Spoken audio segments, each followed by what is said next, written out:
Afternoon, ladies and gentlemen. There's someone who's got their mic unmuted and it's giving back feed.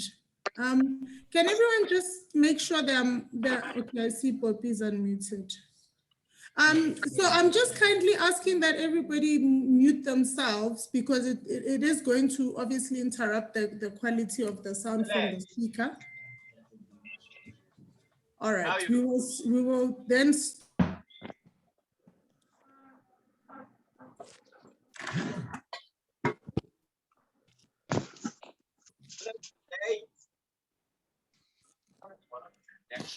Good afternoon, ladies and gentlemen. Welcome to today's tips and tricks.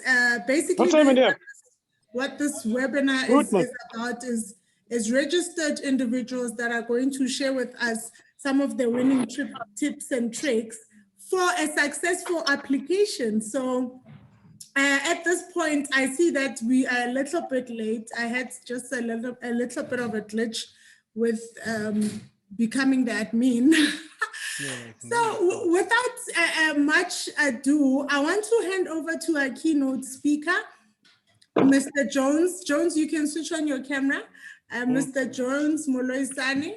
Mr. Are you not able to see me, Chair? I've got my camera on. Are you not able to see me? Yes, there, I see you now. Okay, that's great. Yes, okay. Thank you so much. Yeah, so definitely what I'm going to do, because our keynote speaker has vast experience in registration. He's been doing this, I think, as far back as 2006. Jones. But what I'm going to do is I'm going to allow Jones to introduce himself because there is so much that he has done in terms of people are muted. Jones, I hand over to you. Okay, thank you very much, Chair and colleague, Ms. Mapumu, that we come a long way. And good afternoon, colleagues. Yeah, where to start? I've been doing this Engineering Council of South Africa's work since October 2006. And I was at the International Engineering Alliance for the past 8 years, since June 2013. I finished my term of office in June this year, 2021. So it has been a great journey. And hence, when Ms. Mapumulo asked me to come over as the keynote speaker, I looked at what is it that is relevant as to the registration that we have here at home. The whole purpose is about the mobility of engineering practitioners, and I took it over from there. In my daily life, over and above that, I'm a lecturer as well in academia, and I'm also a director at 2 companies where, as you can see, the industry consultant part comes in. That's where I spend most of my time. And at the moment, I just spoke to her earlier that I'm coming from the current accreditation where I'm the deputy accreditation panel leader at University of Johannesburg that we are going to finish at 7. So I've got limited time until 6 o'clock, of which is going to work out very well. And at current, I'm also a council member from 2020 until 2024 at the Engineering Council of South Africa, in one of the 8 high-impact committees of council, which is the Education Committee. Also a member of the Investigating Committee and a member of the Research Policy and Standards Committee as well, which Ms. Mapumulo in the previous council was chairing the RPSC committee. As I've indicated as well, I'm the former chair of the International Engineering Alliance. I'm in the International Engineering Technologist Agreement at the International Engineering Alliance, the IETA agreement. So I'll just, without any further ado, I don't know, Ms. Mapumulo, should I just carry on, Lebu? Please carry on, Jones. Okay, I guess so. Thank you very much. The outline of my presentation is with regards to, as I indicated at the beginning, the mobility of engineering practitioners, and I'm using the case study of the International Engineering Alliance. So I'm taking it from there as the code. The outline of the presentation, I'll cover the International Engineering Alliance, the approach, and also what is engineering as a profession, what is the professional competency, what is underpinning knowledge and understanding, engineering competency, the international register, equivalence at the engineer practitioners level, the graduate attribute profiles, same as with the competency profiles, the range of engineering activities, the future of the IEA approach, the experience to date that IEA has gained, and the expectations of a registered person, the same as for the expectations of a competent person and I'll conclude thereof.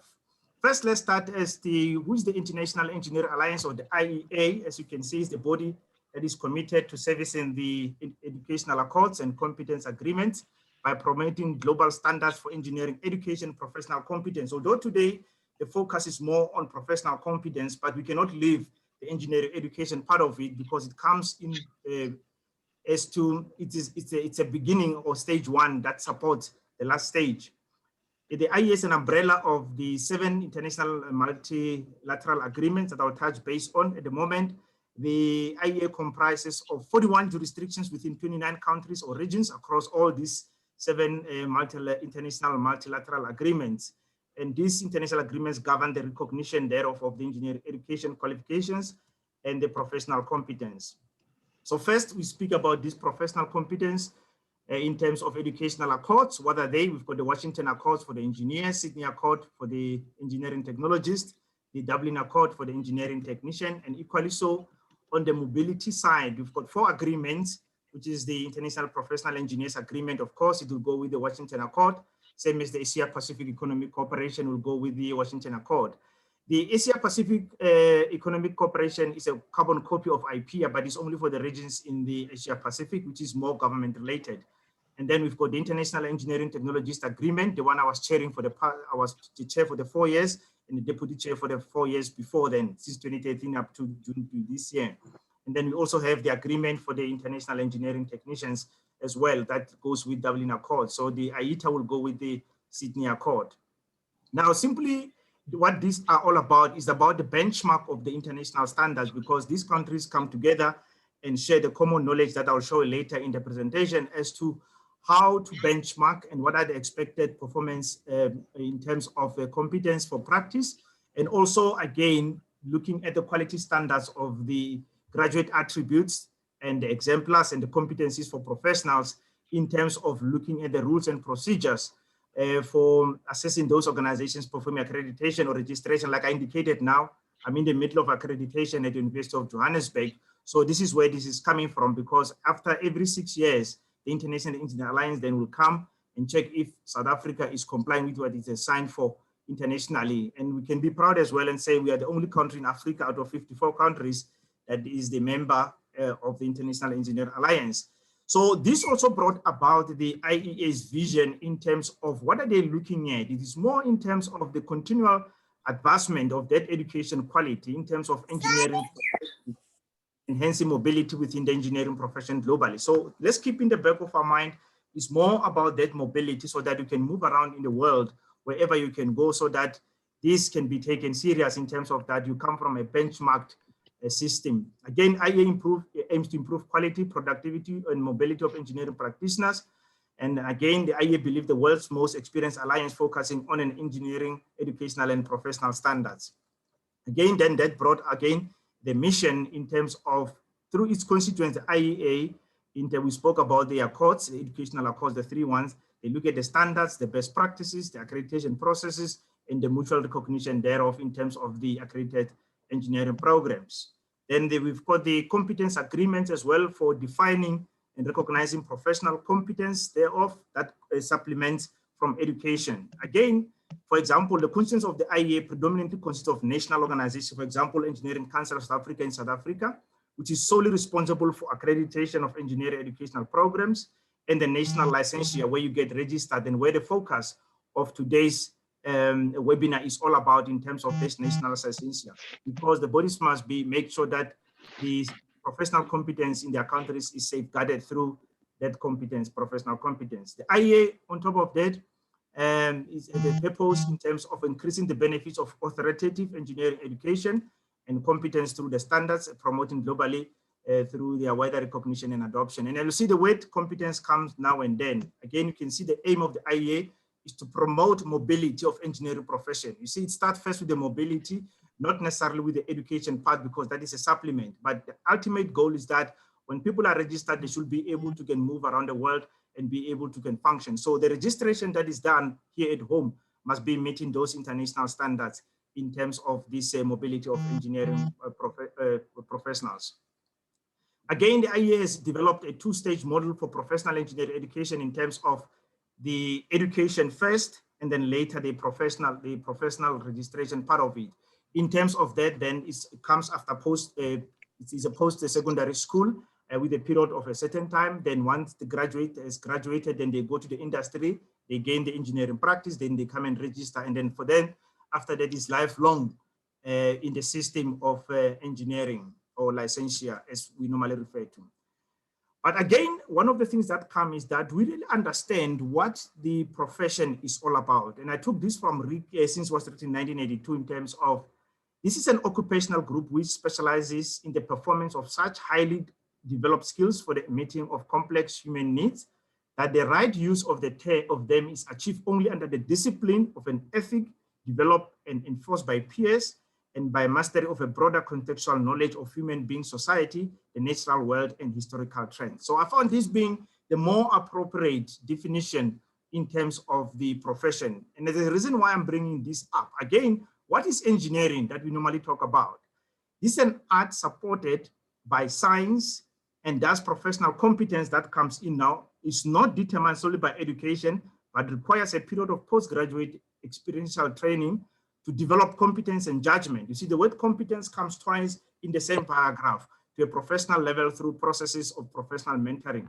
And linking to what the theme of the webinar is about in terms of the tips and tricks of how registration should be done. It's about that competence that later should ultimately bring that professional who is eligible for registration. Again, we spoke about professional competence. What is it? It's a combination of knowledge, skills, attitude, and behavior which an engineering practitioner needs to perform a task to the required standard. Again, that engineering practitioner can develop professional competence. The way professional competence come again through underpinning knowledge and understanding gained through education, professional development, and experience. As you can see, first is education, that professional development that comes along, and then experience that is lifelong. Therefore, what is underpinning knowledge and understanding that we normally refer to now? This is a technical know-how an engineering practitioner needs to do a job well. This is usually acquired through formal studies, such as also by taking the accredited courses later. And it's also possible to gain the knowledge and understanding through experiential on-the-job learning. So there's no way that experience can be read from the book. It has to be on-the-job learning.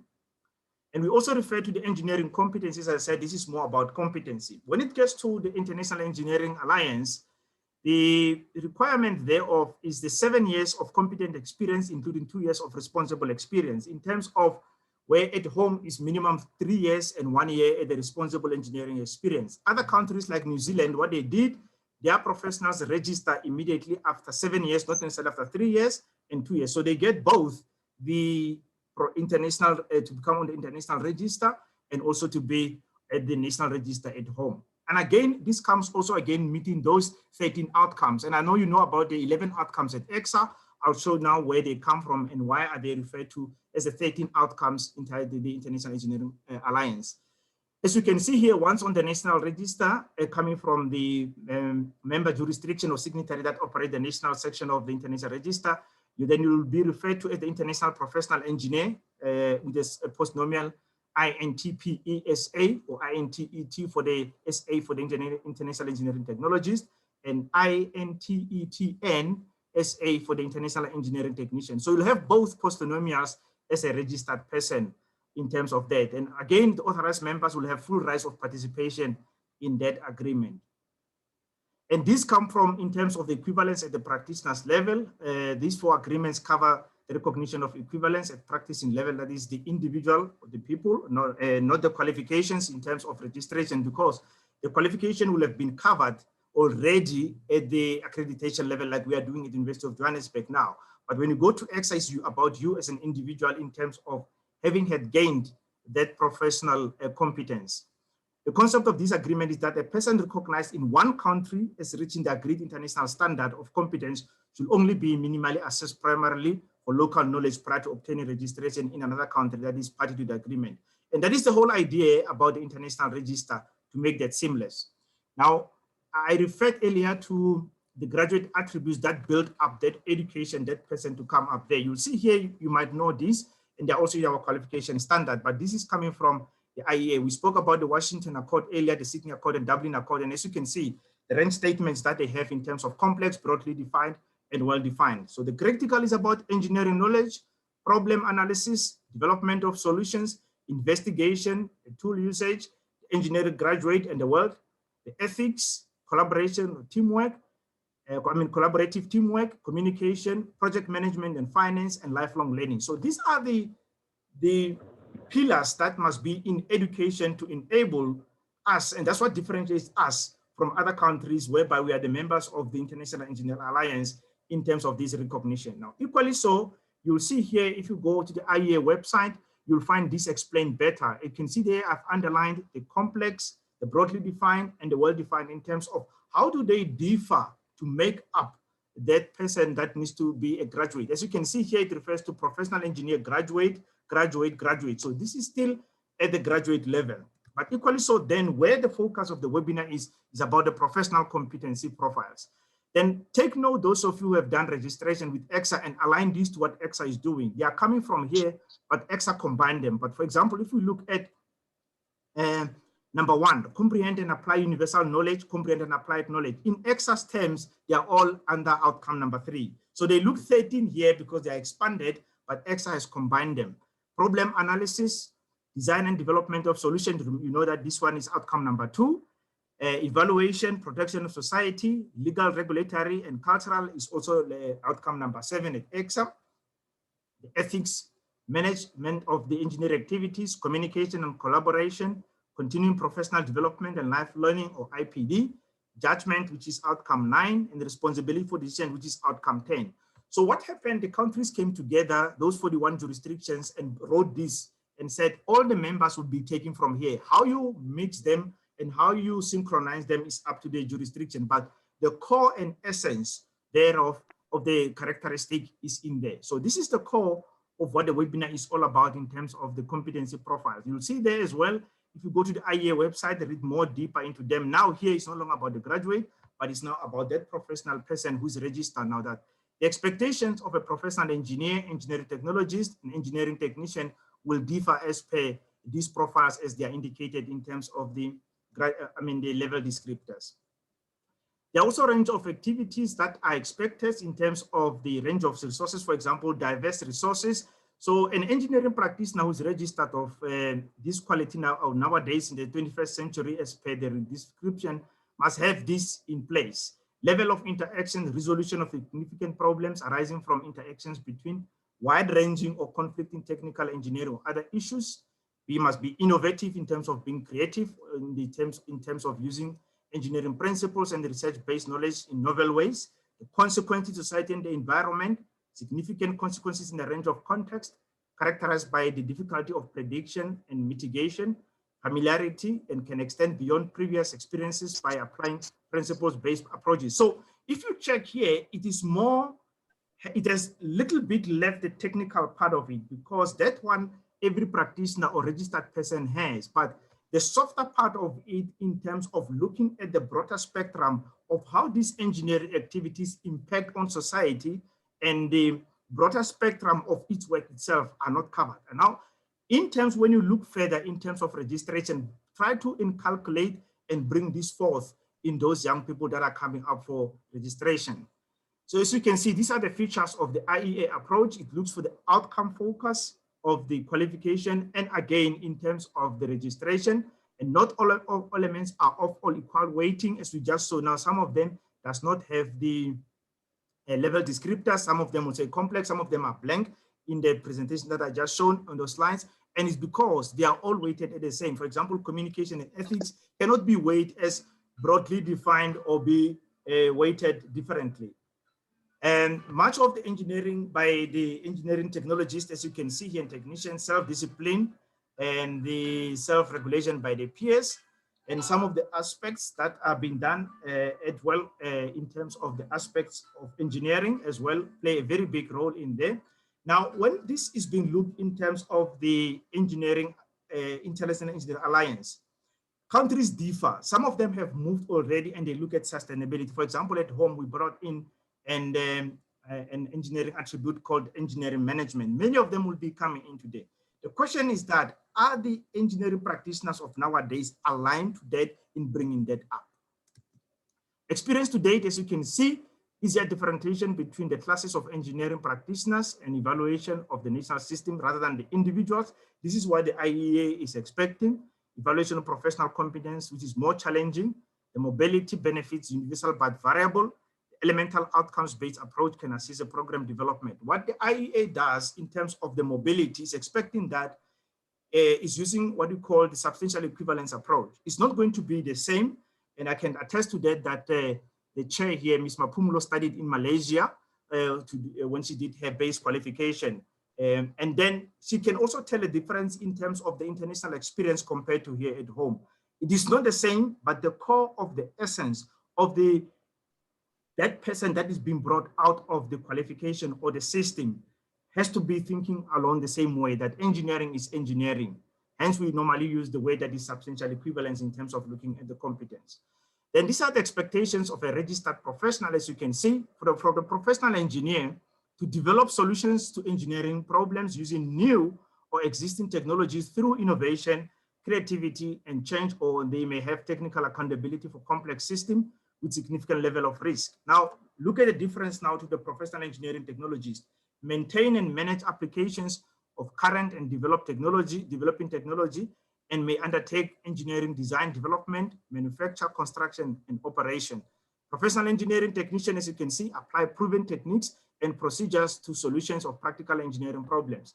And this all stems again from the engineering education that has been given at that level, so that the people that are there at that stage will be able to can differentiate that what kind of expectation is from this person as a registered person. So when training these young minds, please inculcate this so that they are aligned to the policies that are there in terms of registration, but also the core, knowing that what is going to be expected at the end once they are registered. And these are the expected. The previous one was referring to a registered professional. Now this one is on the competent person. A competent person is a professional, is a registered person who has the ability, necessary attributes, and skills to successfully and safely carry out the work. Can you see the difference now compared to only the person who's professionally registered?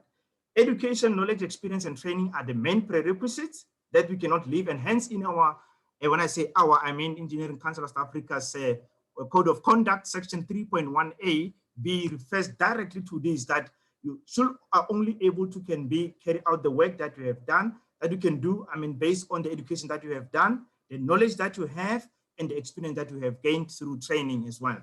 In some international standards, this is outlined in 5 generic areas of knowledge and understanding, design and development processes, systems and product, responsibility management or leadership, communication, interpersonal skills, and the professional commitment. So what this is aligning to is that when those young minds are trained, please make sure that they become competent people as well, not only registered people, that they are well-rounded, and what we refer to the people that can, when they go to the international world, and be able to can compete with the international world. In conclusion, the global need of mobility of engineering practitioners has shaped the IEA to serve as an international platform in promoting accreditation of engineering educational programs and professional competence. The IEA has over the years contributed to improve the outcomes-based engineering education, has assisted in the development of national educational accreditation systems like we are carrying it out now, and further development work is needed to achieve a more universal understanding of categories of engineering practitioners and benchmarking against common standards. So please as well inculcate those standards when you talk to these young people that are eligible for registration. Being professionally registered then really means that, and this is where the webinar is about to get people registered. And hence I'm emphasizing the point now that this means that an engineering practitioner have demonstrated that he or she have the competence and commitment towards the profession and ultimately the society at large. As we say that this is the key way that internationally comes now and then in the IEA in terms of an engineering practitioner of nowadays that looks at the society in a different way.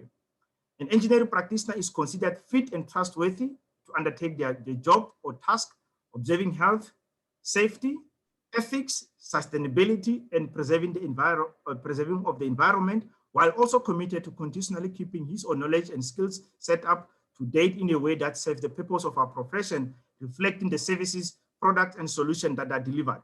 And if you check in this bullet number 2 statement, nowhere it refers to the technical part of it, because that technical part of it from education and from training is already inculcated.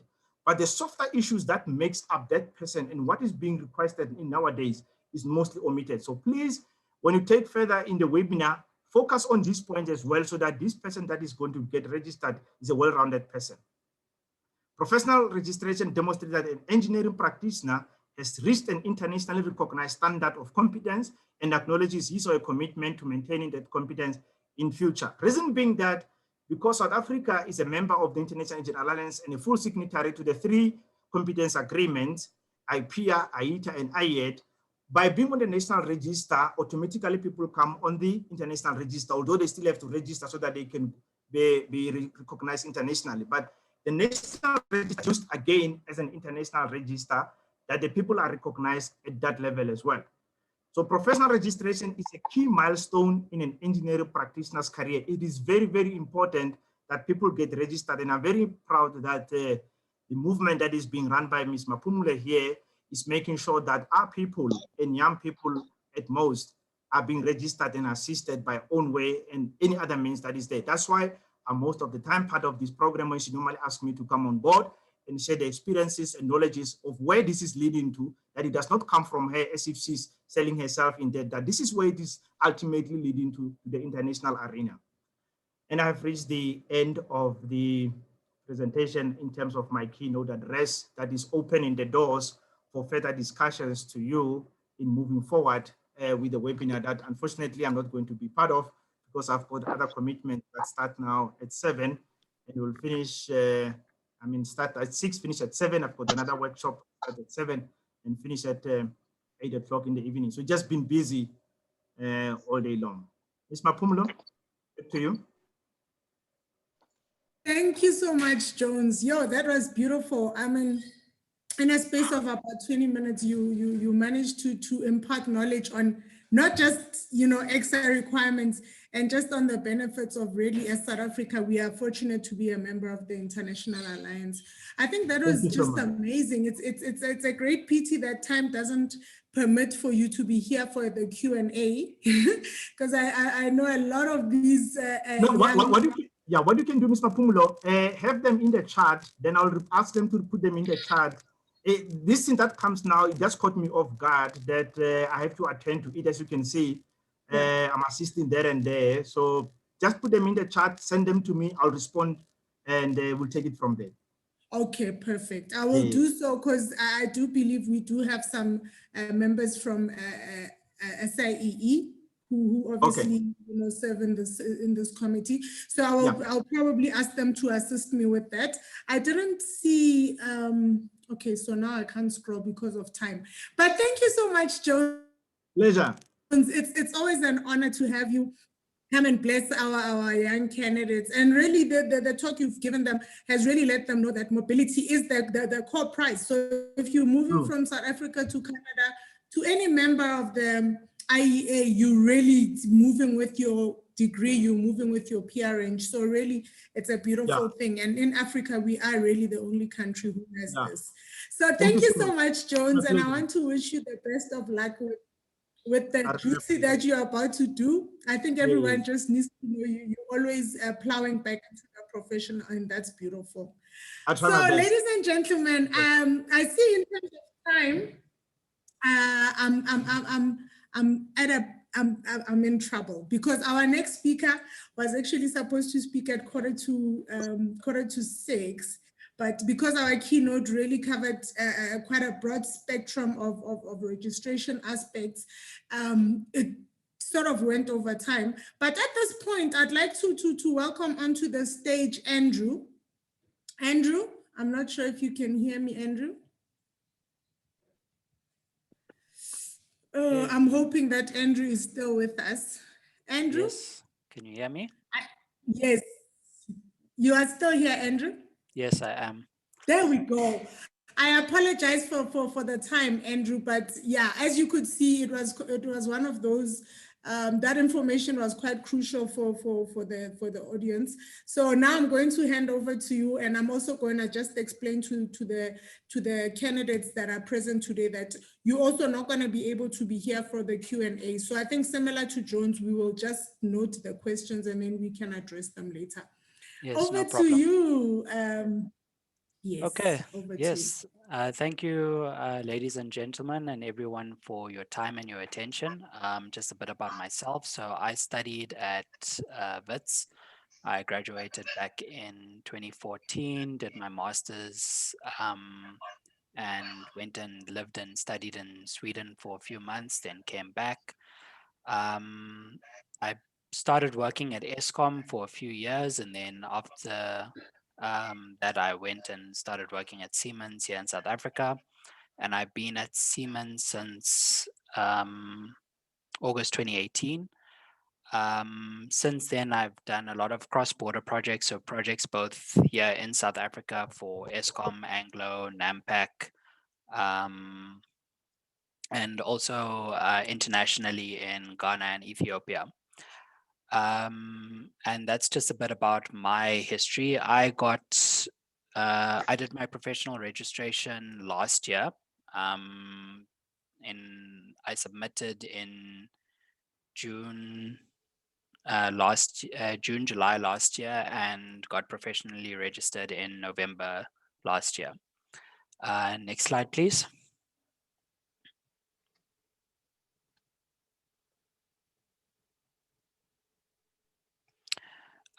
So my tips and tricks are, I wasn't at the time, I wasn't sure about what everyone would be presenting on.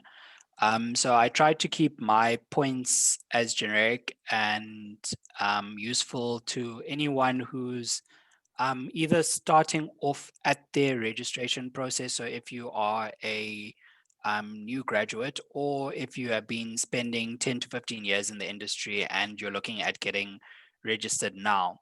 So these are things that I found useful for me, which I didn't know about at the time when I started doing my PRN reports. I started doing it maybe 2 years ago. And like when I thought I was ready, I had maybe 200 to 250 pages. And when I sent it to my mentors, they all told me, no, they're not going to read it. It's too long. So the first point is everything collectively needs to be under 50 pages because the people who are reviewing your reports and the people who are going to be assessing you are also professionals. They also have busy schedules. They don't have time to read through very big documents. So short and sweet is like the idea, get to the point, and everything together should not be more than 50 pages. If you are starting out, try do your TRs as you go, whether you're changing departments or changing jobs, or even if you try and do a weekly report of what you did. It will help in like at the end when you want to try and consolidate everything, just being able to read up on like what you did, because you might not remember what you did 2 to 5 years ago. The third point is like a lot of people and even myself like don't want to like really ask for help from either their peers, and I don't know why, but like people who've gone through the process recently are more queued up on like what the requirements are, because than like if you have a mentor at your job and they got registered 30 to 40 years ago, because the engineering profession is a dynamic profession. It's changing. Technology is changing. 2 years ago, you didn't think you would be attending a webinar online. Today, you're in a webinar online. So similarly, try and ask for help from people who are familiar with the requirements, who've been registered recently. Any of the speakers online, including myself, you can reach out to us on LinkedIn. or you can send us emails, or you can send an email to simply Malebza. And whether it's like reviewing your reports or asking for general advice, I like after the last session, I had several people just message me afterwards on LinkedIn to ask for help, and like I was able to like guide them or offer advice. Then when you're writing your engineering report, the concept you need to try and follow is the lock and key method, which is like one of the outcomes in your EXA outcomes, and what was explained by Jones now, the IEA outcomes, is it's a lock, and you need to have a key to fit into that lock. So when you the key to that lock is your experience, how you answer that experience. And when you're writing your engineering report, like I've read engineering reports where someone will put a paragraph down and they will say outcome 1 to 9, but it's too broad and not specific enough. So if you try and deal with each outcome one by one instead of like grouping outcomes together, rather do like if you're going to deal with outcome 1, deal with outcome 1, do outcome 2, do outcome 2. Okay, thanks. Next slide. The other thing is both EXA and Lebo have put a lot of videos like of masterclasses and like road shows on YouTube. So if you didn't know about it, like I didn't know about it when I started writing my reports, there's a lot of content on YouTube. So if you check out Lebo's page, Inspire the Next Movement, you can just put that into Google or on YouTube. The page will come up. You can watch all of the videos there, especially like some previous masterclasses. The biggest recommendation I would give is like, if you can, try and attend a masterclass. I did one at the beginning of I can't remember if it was at the beginning of 2020 or towards the end of 2019. But I think it was at the beginning of 2020 before COVID. I attended one. After I attended one of them, everything made sense. Like I could connect the dots, and I could like do my engineering reports and my TERs with little difficulty. And when I submitted, I didn't have an engineering appraisal or anything like that. I just went straight to my professional interview. Then also don't forget about outcome 6, 7, and 8, because what a lot of people do is when they write their engineering report, or even their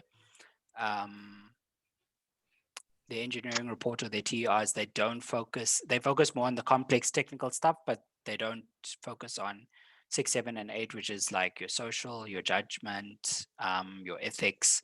And as engineers, we work within society. We're trying to solve society's problems. So don't ever forget that.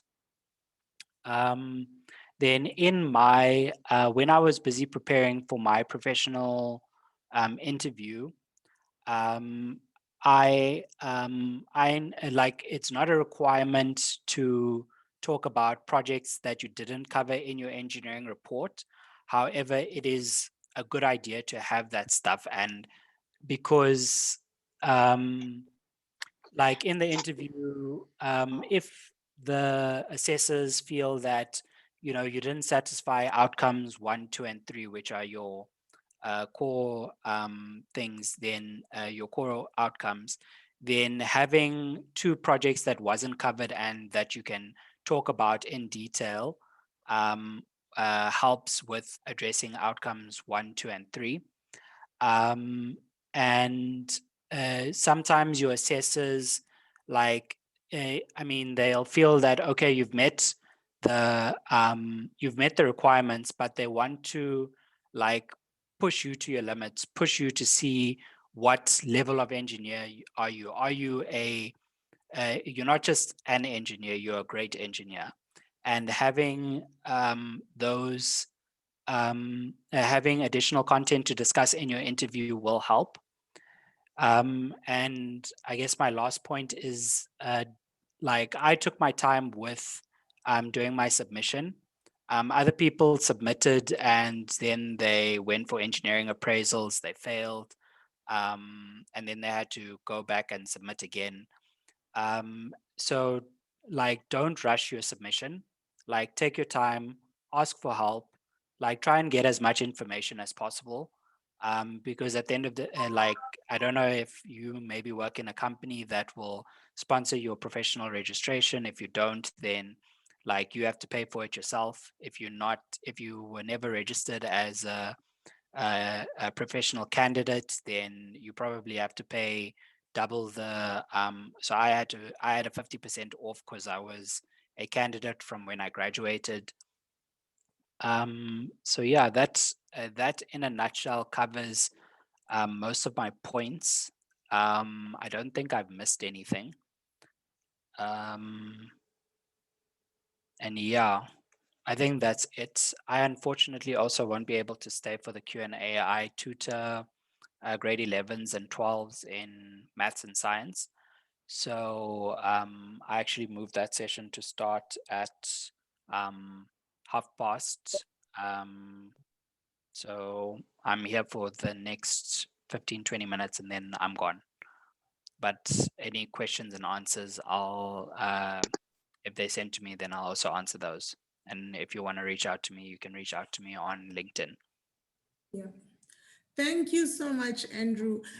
In fact, I think probably for today's webinar, we're probably not going to be even able to actually take Q&As, because as per Mink's communication to me, the time that we have from SAIEE is actually limited. So I think that's fine. If the audience can just leave with these nuggets, these powerful nuggets, maybe Q&As are not so crucial this time around. But thank you so much. You know, thank you for the opportunity, and thank yeah, you for everyone's attention.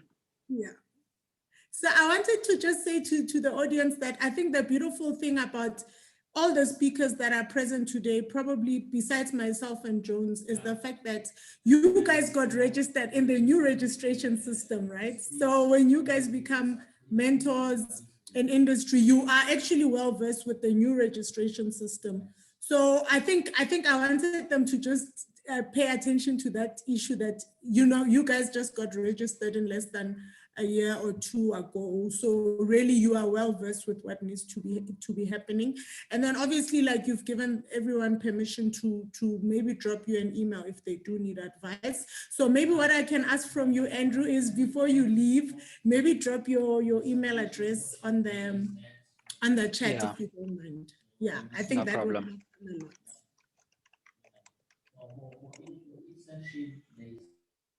Okay.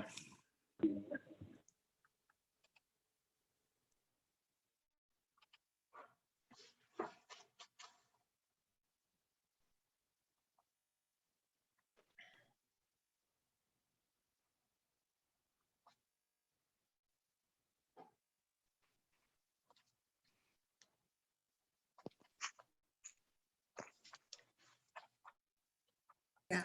So as I was explaining, so normally when I do these classes, I think Andrew shared a little bit about them. So in 2020, when lockdown officially hit, we did quite a number of classes via Zoom, and some of them were loaded on the YouTube channel. And really, you know, everyone who's present here, like, really attended those classes. And after that, they were really sorted in terms of what is required. So I hope that everything that you will take home today will make the journey a little bit easier for you. So yeah, so Andrew, I think in terms of the email address, this will be applicable to all the speakers. So I will not repeat it again. So the next speaker can also drop their email if they are comfortable to share. So next there will be me speaking, and then my name is Lebu Mapumolo. Earlier on, Minx was trying to make me the organizer for the webinar, and because my name was written simply Malebza, she kept saying, I don't see you, I don't see you. So really, I want to apologize for that. My official name is Lebo Mapumulo, but I do really like to be called simply Malebza. And really, I'm an electrical engineer who holds a BSc and an MSc in electrical engineering. And in terms of area of competence, I work with high voltage power lines. So I really have over 17 years experience with those. It's been a while. I feel like a dinosaur at EXA. And then in terms of registration, really, I've been registered since 2008 in September. And really, you saw the keynote speaker at Jones Mulesan. I've known him, I think, since 2009 when I became an official interviewer at the time, and even ended up being a vice chairperson of the PAC at the time. So really, the beautiful thing about myself and Jones for today's platform is that we are well versed with the legacy system. So in other words, we used to mentor and do voluntary work in the legacy system. And then we also well versed with the new registration system.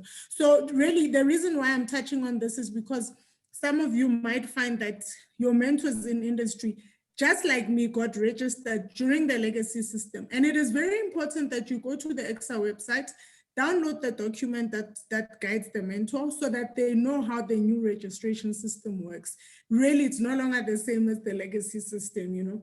And again, I think a core portion of what the keynote speakers shared about was the International Engineering Alliance and matters that are around that, or rather associated with that.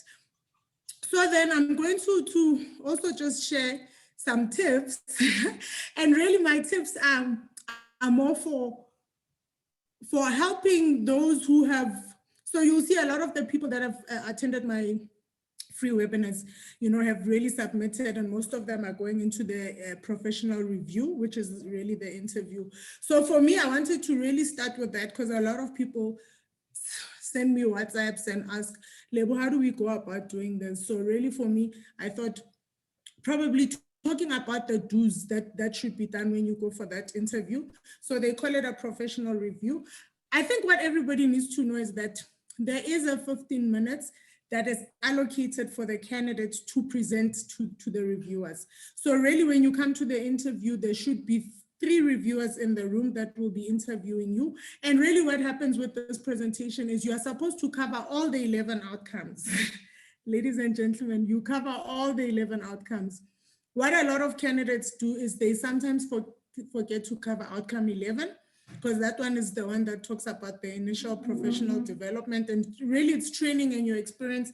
And they take for granted that because it is covered in the application, they don't need to write about it in the presentation. I mean, this is applicable to the engineering report. Ladies and gentlemen, what is very important for me to say to you at this point is that this presentation is uninterrupted. It's 15 minutes uninterrupted. I beg you, when you come there, ask nicely that you'll be given time to do this presentation, because the minute, for example, you present outcome 1 and 2 and reviewers start asking you questions, you can see that the 15 minutes is going to be compromised. One of the new requirements from EXA, so really the new registration system was commissioned in 2017. And what we used to do at that time is the candidates would just do a presentation on the 11 outcomes. Of recent, maybe in the past, I think in fact this year, if not late last year, what they've really asked the candidates to do is to add an introduction slide. And really what you do in that slide is you summarize your education and then you summarize the experience. Obviously, what the experience does is it's going to zoom into your area of competence. So it would be great for the reviewers to really just get a solid feeling of that, although they would have appreciated it in your report. So it is something that they want you to do. So what a lot of candidates do is they typically have one slide for the education and another slide for the experience. Really, if you've been, a lot of people are registered when they've been in industry more than 10 years. If you can do it in one slide, great. If you can't do it in one slide, you can just have one slide for education and then another slide for the experience. And then obviously what I recommend for candidates to do is to create a slide for each of the outcomes. So in other words, outcome 1, just make a slide for outcome 1, outcome 2, make a slide for outcome 1. This is just a recommendation from me, ladies and gentlemen. What other people do is they can give a slide that probably covers outcome 1 and 9 in one slide. So most of those who've come to my classes will know that I say, if you are in the PRNG category and you are going to write the engineering report, really it is not possible to cover outcome 1 without touching on outcome 9. So, but my recommendation in terms of preparing for this interview is to really have a slide for each of the outcomes. It makes the presentation cleaner, both for you and the reviewers. They don't have to wonder, what are you covering now? So you just say outcome 1, this is my evidence, until outcome 11. Another thing that I need to say to you is that when you are doing this presentation, you need to choose your strongest evidence. And a lot of people are not having an understanding that your strongest evidence is the engineering report. Remember, you have already passed the experience appraisal based on the evidence that is submitted in the engineering report. So really what you should be doing when you are preparing the presentation is using the engineering report as the backbone. Isn't it? Because that's what the reviewers and the assessors have made decisions on your competence. It's the engineering report. So therefore the presentation should really be a breakdown of that. And what people also try and do is they try and use too many problems to cover the 11 outcomes. And really in terms of this 15 minutes limitation, two of your most complex experience should be adequate. Another thing that I need to say before I leave the slide is the fact that you cannot introduce new information in that presentation. So typically some of the people will put in the application and then it might take, for example, 6 months to get assessed or while it's going through the system. But really, when you come to that professional review and you do that 15 minutes, you have to use evidence that's already in the application form. For the rest of the 45 minutes, obviously the reviewers can ask you, what have you been up to since you submitted your application, but really that is not something that goes into the presentation. And then, sorry, I just need to keep moving this thing on my side.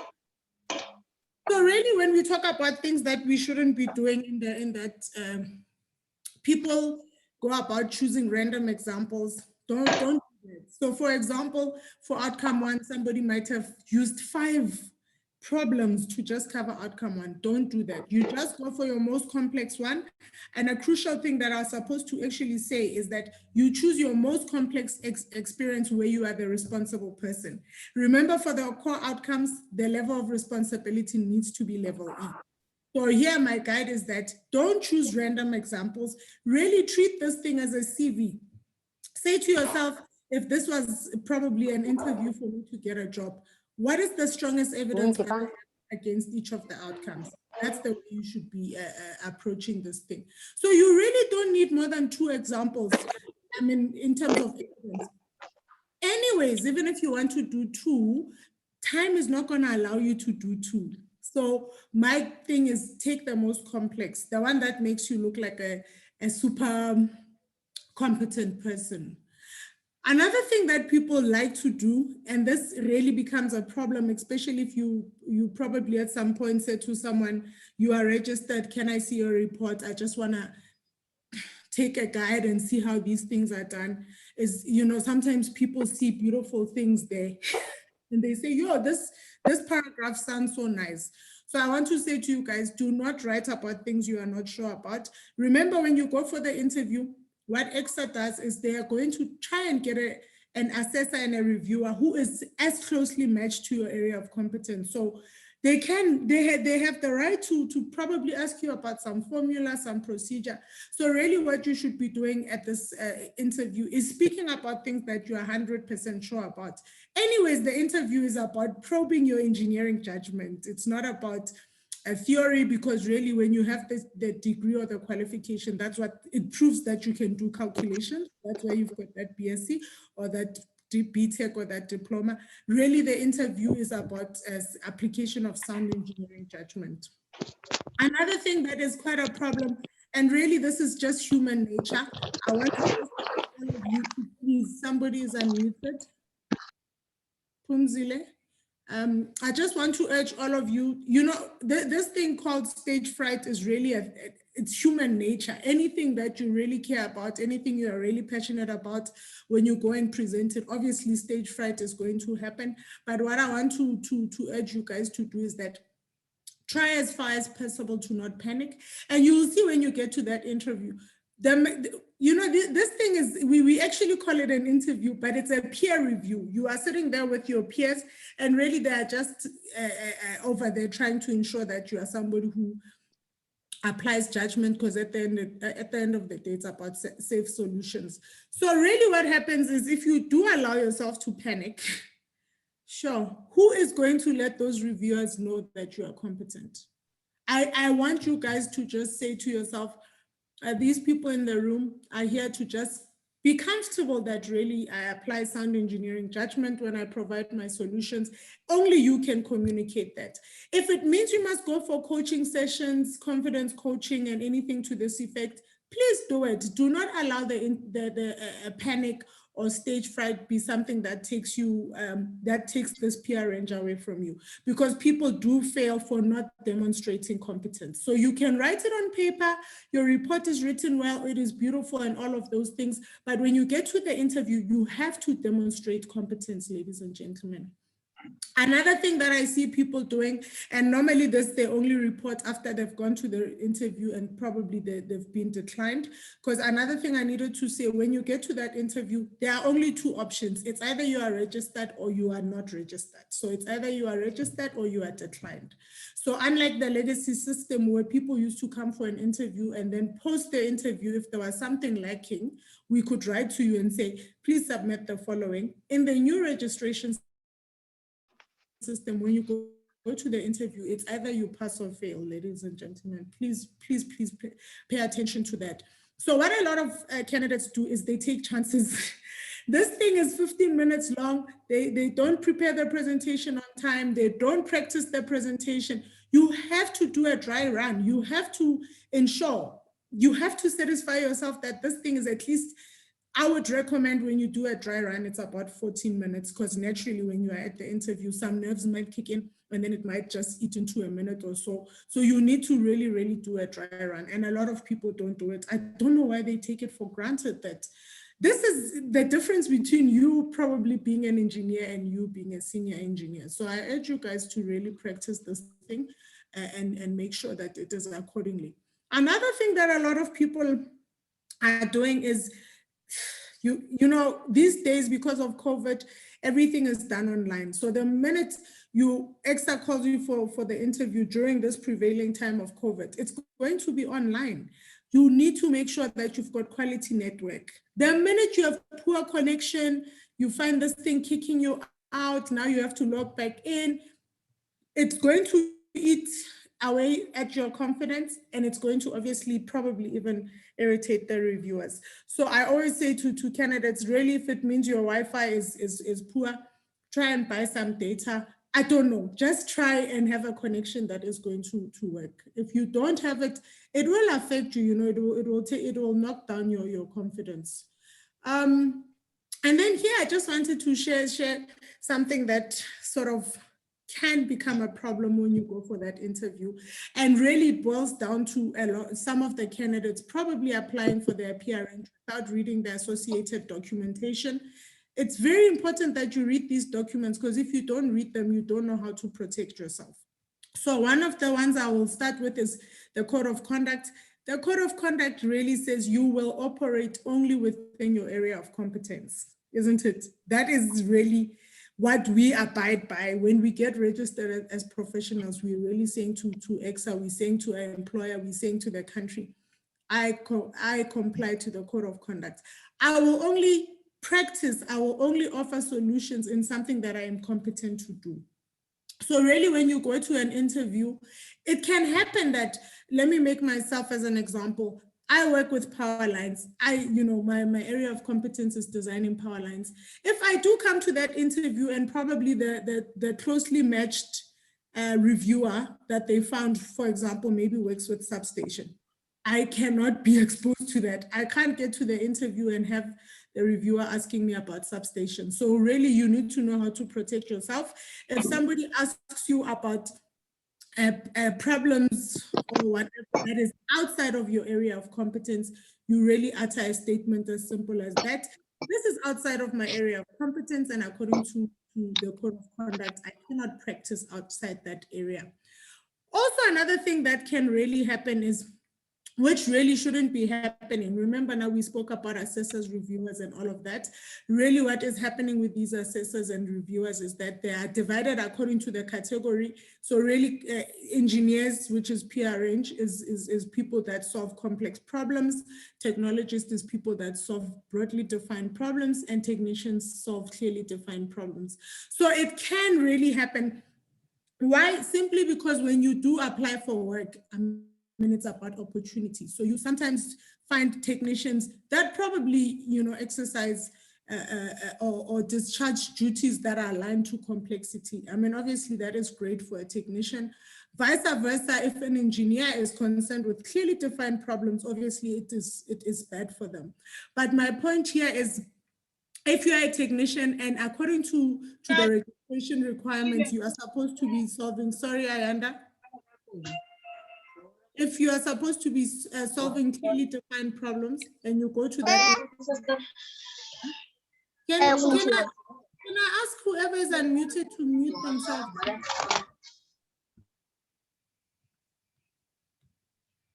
Guys, we asked so nicely that everyone mutes themselves.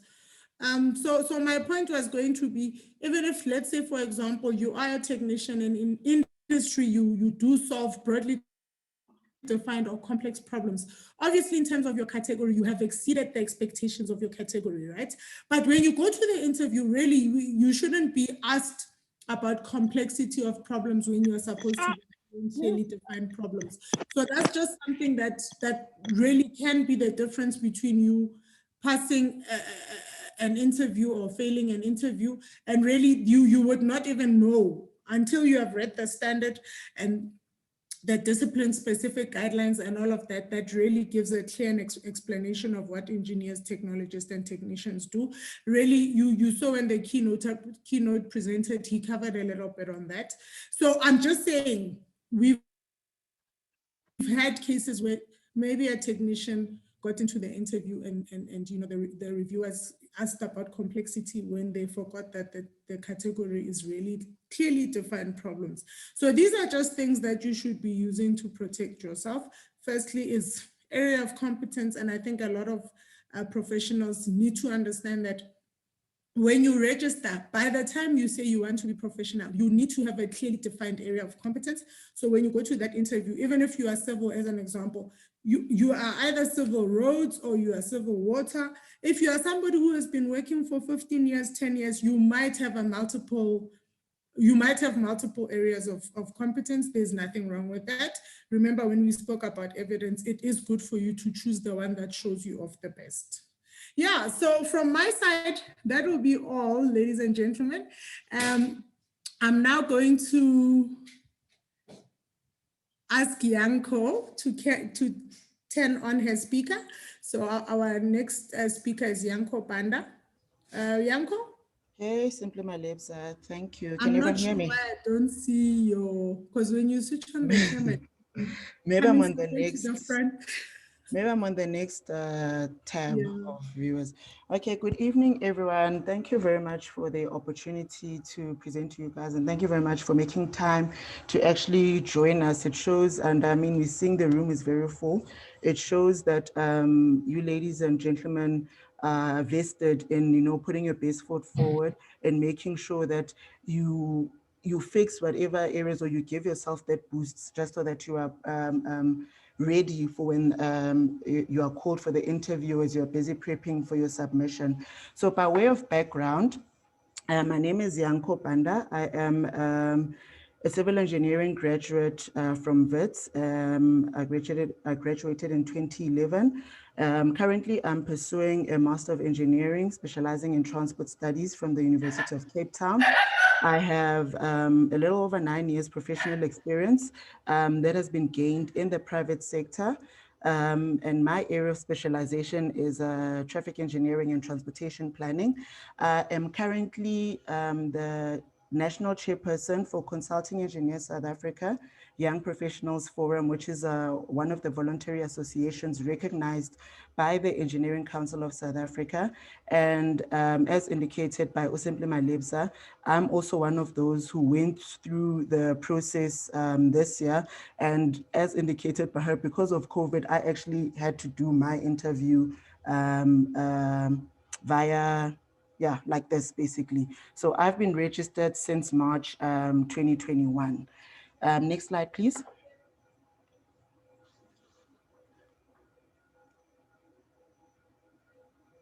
So yeah, in terms of my tips and tricks, because I'm a transport specialist, hence the traffic signals. So for the green lights, things that you should do, as Usimple Malebza indicated, when you get that date, the period is generally short. For myself, I only saw my email that I'm having my interview on a Saturday.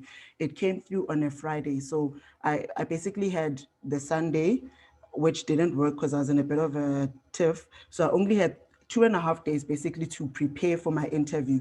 So it's very key that you practice. As Simply Malebza and Andrew indicated, 15 minutes is a very short time. You'll be surprised how quickly it goes by. It might sound like it's a lot, but because you're trying, a lot of things are going on in your mind, it really goes past very quickly. So make sure that no matter how short the period is, practice what you are going to say, prepare your presentation, time yourself. And what I found helps now, as Andrew indicated, that certain people reach out to him. So I've also had people reaching out to me just to get tips and tips on how to prepare for their interviews. So what I've started doing as well in my personal capacity is that I'll offer to assist those candidates to go through their presentation, where I will time them. And based on what they're presenting, I will sort of like pick out certain things that they'll need to be wary of, or I assist them to say, don't put too much information, rather leave this here so that you kind of guide some of the questions that you'll get asked. So because you already know the answer, then it helps as well to boost your confidence. So practice, practice, practice. Even if you have to do it 10 times before your presentation, make sure that you know that presentation like the back of your hand.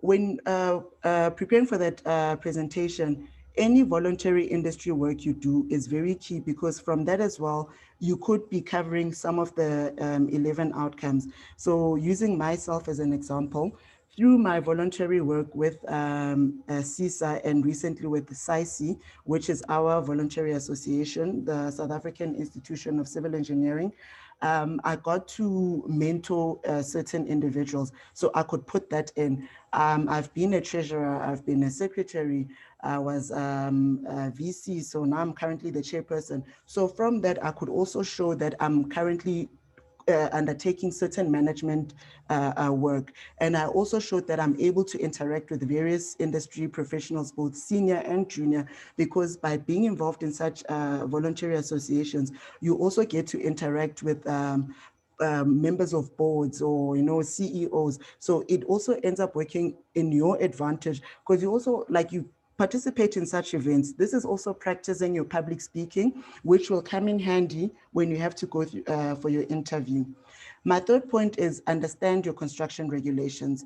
For us civil engineers, there's a lot, but I think just generally in engineering, you need to be cognizant that whatever you are bringing into a space, it will have some sort of effect. So you need to mitigate or minimize those effects. So by understanding your regulations, whether they're construction or whatever not, you are able to understand what impacts are you imposing on the environment. Therefore, how do you go about mitigating those or minimizing the effects, which is what engineering is all about. As much as we are improving the quality of life for society, we also need to preserve what is there for future generations. So you cannot completely destruct or destroy a certain, let's say, fauna or flora because you want to bring something that will help the people. We don't know what, like everything, it's an ecosystem, and everything in an ecosystem is important. So make sure you understand your construction regulations and how they interlink with all the other disciplines within the engineering sphere. During the interview, one of the tips I got was that do not be afraid to ask for clarity.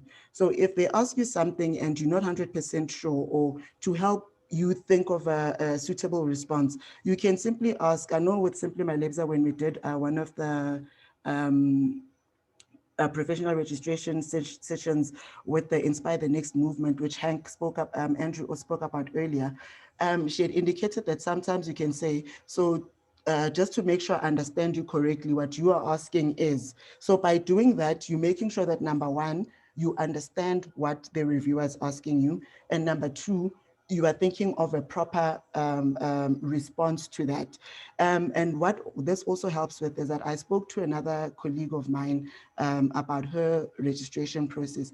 And what she said is that they kept asking her one question. She picked up that one question was asked to her at least 3 times. So on the third time, what she did was then she said, I've noted that you've asked me this question for the 3rd time, and I believe I've answered it. But because you've asked it again, I'm getting the sense that I'm not giving the response that you want. So can you please clarify or paraphrase it so that I can answer the way or give the response that would be ideal or suitable or meets the standard that you are looking for. So there's nothing wrong with that. I think the reviewers will appreciate, and it will also show from your side that you are not just shooting from the hip, which then also questions your ethical radar. So ask for clarity. Do not be afraid to do that. And also, in line with asking for clarity, it also links to what Simply My Lebza said, that do not work outside your scope. So if you do not know something, or you feel that it's not within your area of specialization, it's okay to say that I do not know, but I think this is how I'd go about it just from the top of my head, if you have an idea, or just to say, I do not know, this is outside my area of specialization. Sorry, I just want to get the lights going. Okay, and then another thing that also helped is that because you don't know what kind of, how your interview is going to go, just have at the end of the presentation and the Q&A, they give you an opportunity to ask any questions. So you can ask based on how your interview went. You can maybe ask when you should expect feedback. You can't really ask them how you think it went. I mean, they still have to go back and assess, but you can prepare a minimum of 2 questions just to get a conversation going, which links to my last point, that the best way to think of the interview is that this is a conversation between peers. As much as you are there to demonstrate your competence and you feel like you are young, don't think of it as a teacher-pupil relationship, because then that will also heighten your nerves. But if you think of it as a peer conversation, as much as these people have been in the industry for so many years. Can you please mute your mic? Spelelo, can you please mute your mic? Thank you. So as much as, yes, they're gonna be, they're assessing your level of competence, they could learn a thing or two from you. I mean, technology is continuously advancing, and some things that I did maybe when I was 18 are not really that applicable. There are certain things that even with myself, as young as I am, I'm not as clued up about them as some of the students in varsity. So think of it more as a peer conversation. You are there to learn from them as much as they are also there to learn from you. So those are some of my do's. And then in terms of don'ts, which links to my first point of practicing, no matter how short the period is for you to prepare, if you have to take a whole day off to prepare and it's just one day and you burn the midnight oil, do that. Do not come unprepared to that interview, because once something goes wrong, you will be rattled. It'll put you off your game, and then that will show, and it might affect your confidence levels. So as much as your reports will be beautifully written, you might end up failing at that point, because now you stumbling all over the show. You don't seem like you sure what you are saying. So it might give the impression that maybe you didn't write up the report yourself. So make sure you prepare as much as possible. Practice, time yourself. Ask your mentor or someone or a peer or a colleague to maybe listen to you go through your presentation and give you constructive criticism. Remember, you always learn. There's no negative comments. Anything they give you, it's just to make you better. Do not have too much text on your presentation. The reason why I say do not have too much text is that you get tempted to read. So one of the students that, one of the colleagues that I helped prepare, she had a lot of text. So now she wanted to read everything word for word verbatim. So for me, that shows that to the assessors, it might seem like you are not really prepared, because now you have to read everything the way it is, but also it might you end up taking too long because now you want to read everything. If you miss a point, you feel like you're not getting something across. Whereas if you bullet everything, you can quickly go through your points. And if it can also help guide the type of questions you could get. Because as I said, some things you don't need, like if you have 3 options, you don't need to discuss all the 3 options down. You can say, I looked at 3 options and out of the 3, the best one was this. Rather let the assessors ask you during the Q&A session, why did you not choose this option? Then you can go into a bit more detail, because as indicated, 15 minutes is very little. And as indicated as well, Rao, please mute your mic. Thank you. Do not answer outside your professional scope. So if you get asked a question and you know that this is not within your sphere, it's okay to say, my area of specialization is here. We had a professional in that space who did this, and what they did fitted into what I did, or from what they did, this is what I did. It's okay, because then that shows that you understand that you do not work in a silo, but you also understand that you are limited because now you have chosen to specialize in this space. So you will not now be signing off on structural drawings, whereas I'm a transport engineer. I do not understand, I have not developed the acumen to say, why would I do this? Or if I'm not following that particular code, why am I not following that particular code? Whereas in the transport space, because I've been there for a while and I understand certain dynamics, it's easy for me to say, because of 1, 2, 3, we can then substantiate, or we can then prove, or give the necessary evidence why we are requesting for a reduction in, let's say, traffic volumes of this amount. We have developed that acumen. So do not work outside your professional scope. And as Simply My Lips are also indicated, do not include work that you did not do. So yes, if you are just involved, don't try oversell it to say that you designed this and you designed that. And the reason why it's important to not include work that you did not do is that once it comes to the Q&A session, you can only lie up until a certain point. So you don't want to find yourself stumbling over like basic things that you should know. So then that also then shows that you are not being an ethical being, which goes against what the code requires, that we need to have ethics. You know, I mean, we are governed by being ethical beings, and including work that that is not yours has the danger of, you do not know if, for example, you come in at a certain stage of a project, you do not know. This has happened to a friend of mine where she went for an interview and she got asked on one of her projects that she discussed, why didn't she consider 1, 2, 3? And she said she wanted to, like, you know, come up with a response, but she decided not to, only to find out, she indicated that I only came into the project at this stage. So this was done before I was on the project, only to find that if she had tried to include that as if it was her work or try to give a response, one of the panelists was actually a person who worked on that particular phase of the project. So now you don't also want them to start looking at you otherwise, because it's like you're taking credit for work that is not yours. So now it speaks to the type of character that you are, and you don't want a negative character, because as I said, being ethical is one of the key things that we want to demonstrate as people, because whatever we do affects a large number of people. So if you're not ethical or you're unscrupulous, then it means you don't care about the effects of what you are doing. And then in line with what I said when you ask for clarity, is that don't answer in haste. Think your responses through. It's okay. You don't need to, it's not a tit for tat type of thing. They can ask a question. Sometimes it's good to just pause a bit, because it shows that you are giving thoughts to what you are giving, to what is going to come out your mouth. So think about your responses. Don't just be quick to answer, because sometimes when you're quick to answer, you end up being asked the same question many times, and sometimes you don't realize that you are not giving the response that they want. And those reviewers are not trying to screw you over. They will try guide you towards a certain point if they feel like they can see if you know something, but maybe you're just not using that particular keyword. So they will try guide you to get to that point. And then my last point is, do not be afraid to disagree, but obviously do it professionally. You can't come now and be like, hi, Lebo, no, you are wrong. My point is right. No, if she brings a point across and I don't agree with it, it's okay to say, I hear what you're saying, but I'd like to disagree on the basis of 1, 2, 3. It's okay. I mean, we are all opinionated beings. We are all professionals at the end of the day, and everyone is entitled to their own opinion, but you also have to be respectful towards another person's opinions and beliefs. So yeah, those are some of my tips and tricks. And like Andrew said, you can also reach out to me on LinkedIn. I'll also share my email address.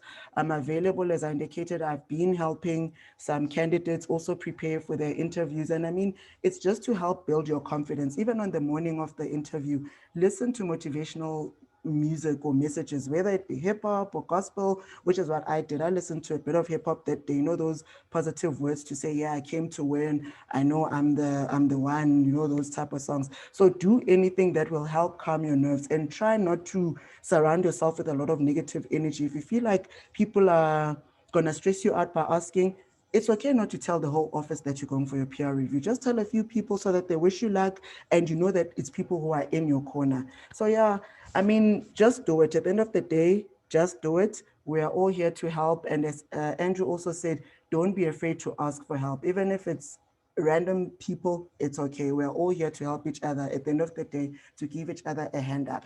Thank you very much.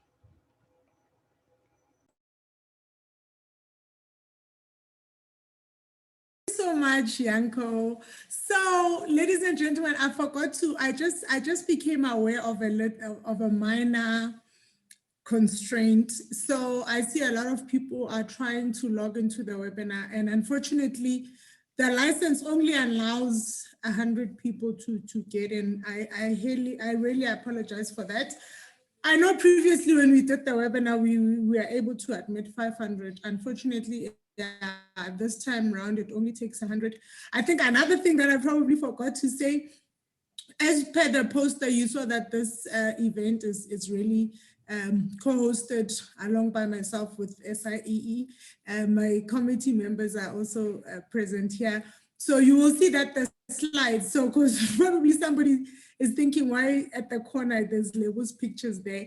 It's simply because this webinar has been hosted before, so really we didn't want to make people redo the work, so we just used the same material. So I really highly apologize to everyone who couldn't get in. It was really one of those where it was first come, first serve. Our next speaker is Nzembo. Welcome, Nzembo. We can see you. I know you were struggling because of this limitation in terms of numbers, but thank God you were able to come in. So, ladies and gentlemen, I'm now going to hand over to Nzembo. And Nzembo, one of the things that probably you're not aware of because you just joined is that all the speakers are introducing themselves as they see fit, because one of the benefits is really for the candidates to know what's your area of competence. If they do need a tip from you, you know, what are you specializing in? I just wanted, I feel so grateful that, you know, everybody who's here speaking, this is their second time volunteering their night to empower others. And really, guys, I really appreciate. I see some of the people keep unmuting themselves. Maybe we should, I don't know what we're gonna do, because muting yourself is quite a simple request.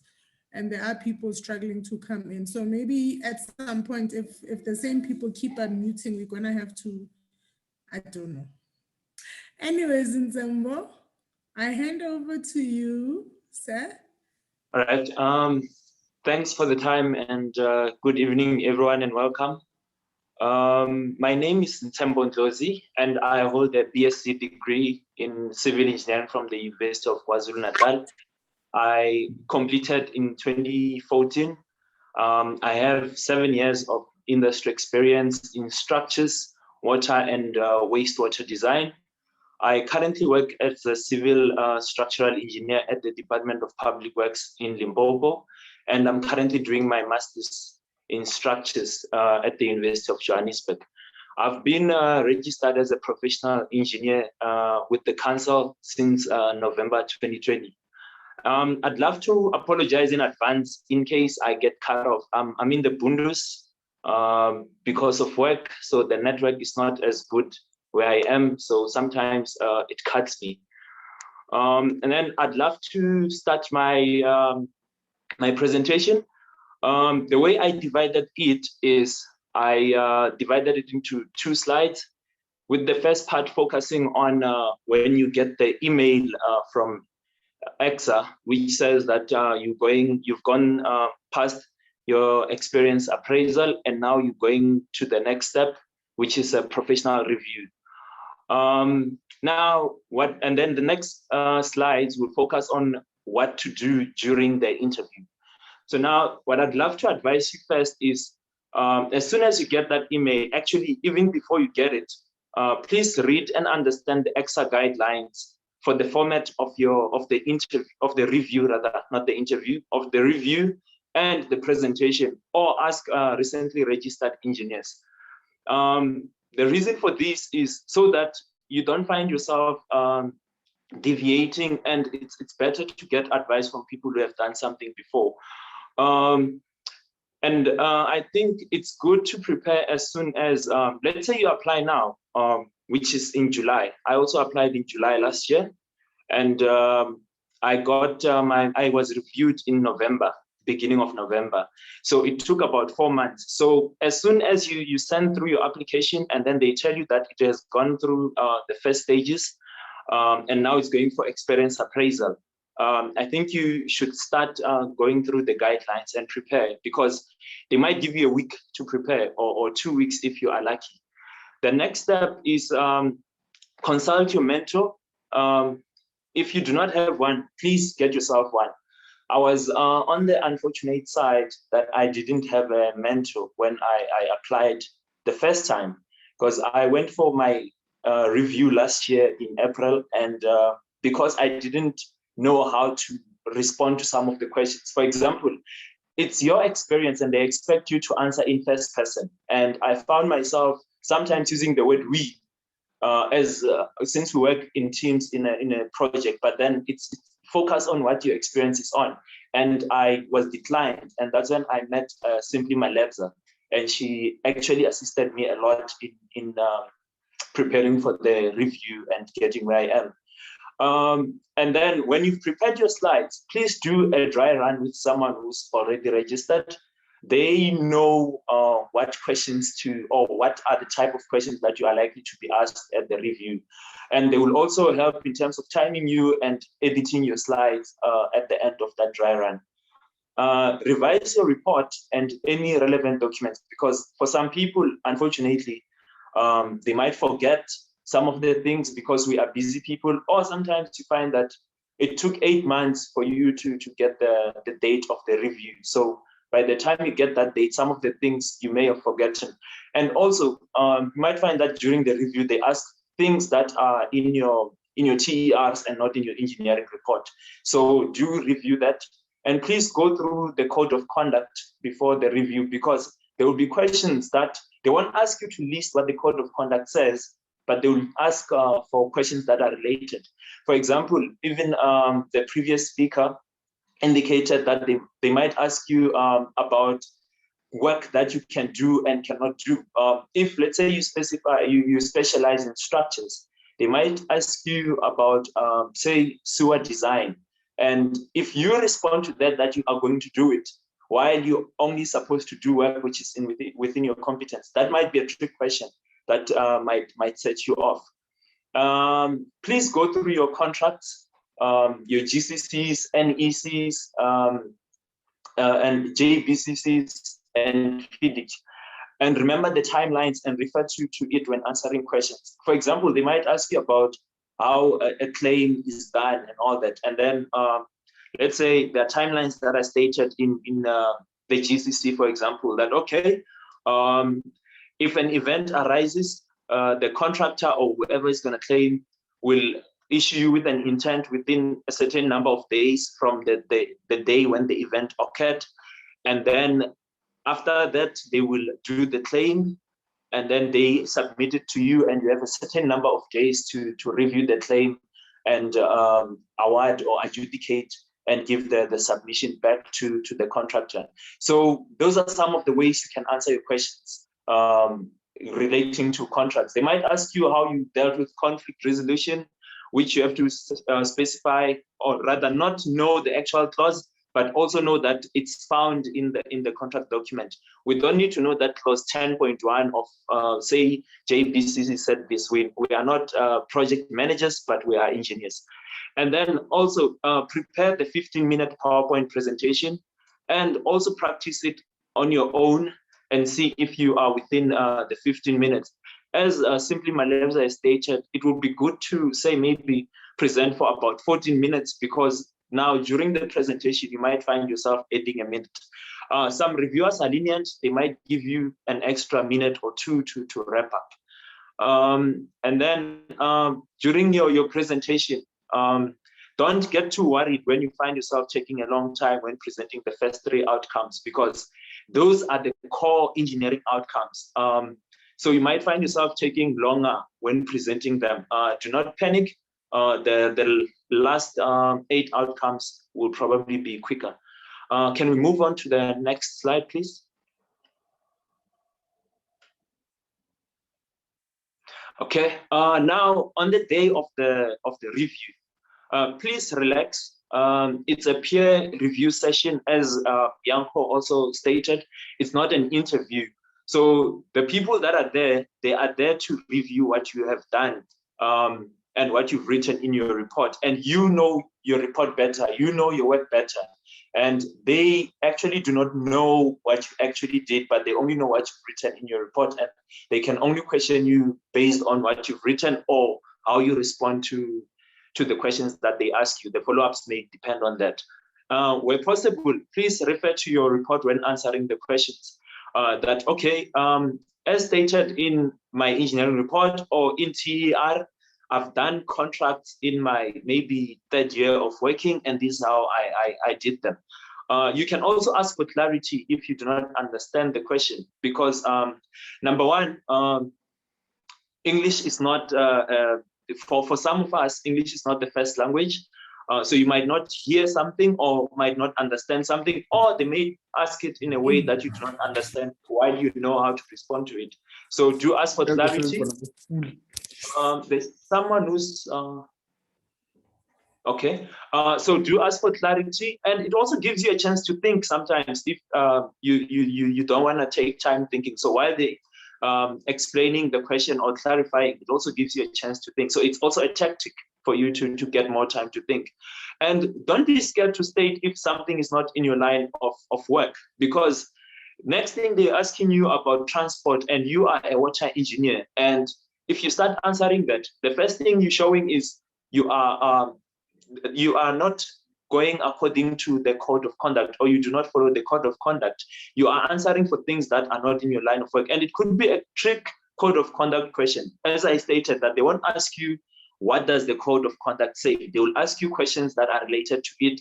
And then your response to that question will show if you understand the code of conduct. And it's also ethics.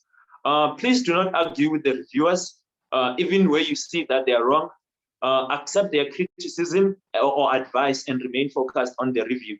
Because sometimes there are many ways of solving engineering problems, and you may have followed your own way and they may have followed a different way. So they may disagree with you, but accept it in a nice way. Mind you, you depend on them, or they are there to review you, and their report is one that's likely to get you registered. And the next one, you can also draw sketches to simplify your explanation. Because what happens is sometimes we, as engineers, we may not articulate ourselves in a way that we would like to articulate ourselves in. I remember in my review, I was explaining bending moments for a water retaining structure. I had to take my green ID book and bend it to show them how the structure is likely to bend due to the loadings that it's going to experience. So if you are unfortunate, or say it's after COVID and your interview or your review is in person, you can even draw the sketches. Or if it's online, just have items that you can use to demonstrate some of the concepts that you want to. And please speak in first person to avoid saying we or they did this, he did that, or she did that. It's your your experience. Sometimes they may ask you, how would you design, say, a reservoir? You may get tempted to say that when designing a reservoir, these are the things that you should consider. No, you should say, when designing a reservoir, this is what I had to consider. It's all about you.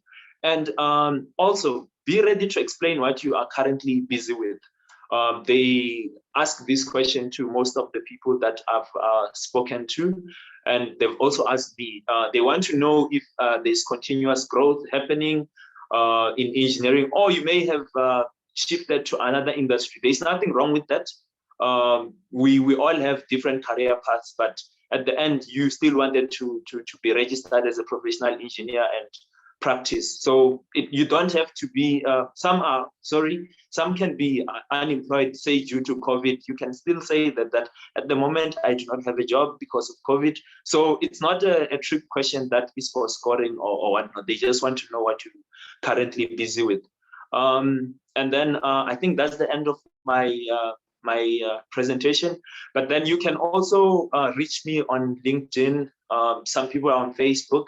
I'll also share my my email address and my LinkedIn and Facebook name in the chat bar. Thank you.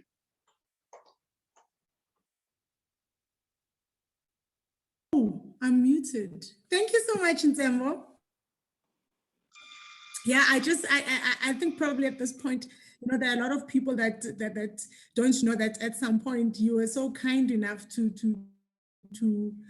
give us your engineering report to use as a case study, one of the case studies we did do under Inspire the Next Movement. And really, we are so grateful, you know, because there's probably like 50 people that have just probably learned how to write and what to write through that case study that you so kindly offered. I think just another thing that triggered, as Ntembo was speaking, is that a lot of people don't understand that the engineering report, or rather the application for professional engineer, is a personal thing. So it is against the engineering rules. So in the engineering rules, we are taught to speak about neutral, it's teamwork, like all engineering projects are multidisciplinary. So we talk about teamwork, but in this application form, it is the one case where you talk about I designed, I investigated, I decided, whatever, everything has to be I. If you talk about a report, my report. So in other words, the 11 outcomes really force you to talk about things that you have done. Remember what we said when we talk about the presentation and the engineering report, it is things that you are competent to do, and it is things that you did when you were the responsible engineer. So in other words, yeah, this mute problem is a problem, yo. So the difference between probably you, somebody who is responsible, fully responsible. I mean, we do know there are a lot of well-seasoned professionals that are not registered. So really, by the time you register, you would be somebody who is responsible but not accountable. And the core difference there, honestly, is just you will not be able to sign off the solutions that you do provide, you know. So I wanted to just really emphasize that point, that when you talk about the application form, it is the TS, which is the training and experience report, is evidence of how you built your competence. And when you talk about the engineering report, it's evidence of your competence. The minute you are tempted to write something and it doesn't allow you to start it with the I did, I decided, I investigated, you know that you are not talking about something that is addressing the 11 outcomes, particularly where you are the responsible person. So that was quite a powerful tip that I think it throws off a lot of people, because they talk about me and my supervisor. And the minute you go to an engineering report and you say me and my supervisor along with, it implies that you are not yet the fully responsible person. We're going to now have our next speaker, Esti. Esti, I'm going to, again, you've been present long enough. I think you've seen the procedure that everybody just really introduces themselves how they see fit. And obviously, as part of that, you can just share if you are open to people contacting you, sending you requests. because you are industrial, and really we're so fortunate to, I tried to cover as many disciplines as I could, but we know that not everybody is probably comfortable to speak in public. So I'm so grateful that in this case, we do have industrial, because it is one of those really rare ones. So I hope Esti is probably an assessor at EXA now, assessor, moderator, and then eventually a reviewer. So Esti, I'm handing over to you, my friend. Take over I'm going to mute myself and let you take over. Okay, cool. Thank you, Simply Malebza. So my name is Esti, and I'm a very passionate, enthusiastic person about most things that I encounter. I absolutely love engineering, and I love industrial engineering. I completed my degree at the University of Pretoria. I have a BEng in industrial engineering, and I've only very recently been registered professionally with EXA since March 2021. Next slide, please. And something that I spend a lot of time thinking of, and that I hear a lot of other people also asking, is, does what I do count towards being registered as a professional engineer? And there's a couple of things that you can think about to answer that question. Is, are you the person responsible for making the decisions? So I applied first initially, and my application went into abeyance, and specifically for the complex engineering problems and the responsibility part. So before, it was mostly me making recommendations as to some decision or action that needs to be taken, where EXA is specifically looking for you to be the responsible person. So they recommended I get some additional experience, and I specifically focused on that. So that has now helped me quite a bit to be able to help and guide others to know, to go from maybe you being the person making the recommendation and you being the person being responsible. So from an industrial engineering perspective, the industry that you work in is not a determining factor. Processes are universal. If you work in mining, banking, supply chain, data management, consulting, retail, or telecommunications. I have not read all the other discipline-specific guidelines, but the ones that I have looked at is this seems to be quite universal. Civil engineers also have specialities. It's not to say you have to work in a specific industry. It might be more common for certain engineers to work in specific industries. I would still advise looking at your discipline-specific guideline, but it's more about what you do, how you do it, and the thinking than necessarily the industry you're working in. Next slide, please. Then some other registration tips and tricks would be to use the keywords as per the EXA documents. So the one document is R03PE and R02PE in your TERs and your engineering report. So both of those documents are available on EXA's website. And it would just help you to use the jargon that EXA is expecting to hear from you. To say, for example, using the definition of complex engineering problem in your reports and in your TERs to show how you have met all those specific outcomes. And then to those who have started reading these documents, when I think back of myself, all of these, the definitions and the complex engineering activities felt really overwhelming. So I broke them down into a lot shorter pieces, smaller pieces to say, okay, that specific part, have I met that specific part of the outcome? Yes, I have. That part, no, not so much. I need to look at that specific. So I broke them down into a lot more smaller pieces to be more manageable. And then something else I did was I had my reports language reviewed, and I would recommend this to anybody to have their reports language reviewed. It helped so much to have somebody read through them that had no context as to my work, because they were not working with me, for example, to then ask questions to say, this is not very clear. or these details are not very clear. That was very helpful for me and motivating as well, to have them language reviewed. And next slide, please. And then some things that I found out. So as Simply Malebza also said, industrial engineers registering is quite, I don't want to say odd, but there's not a lot of us. So I also found out, in this counts for the rest, your mentor does not have to be in the same company that you are. They can work at a different company. And when you are submitting your application, you need 2 professionally registered individuals, at least. You can have more, but you need to have at least 2 professionally registered individuals to sign off on your submission, a mentor and a referee. And both of them need to be professionally registered. I found this out the hard way by submitting it and only having my mentor be professionally registered.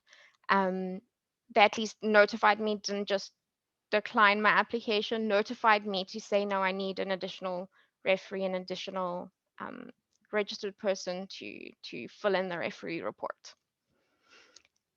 And that is some of my registration tips and tricks.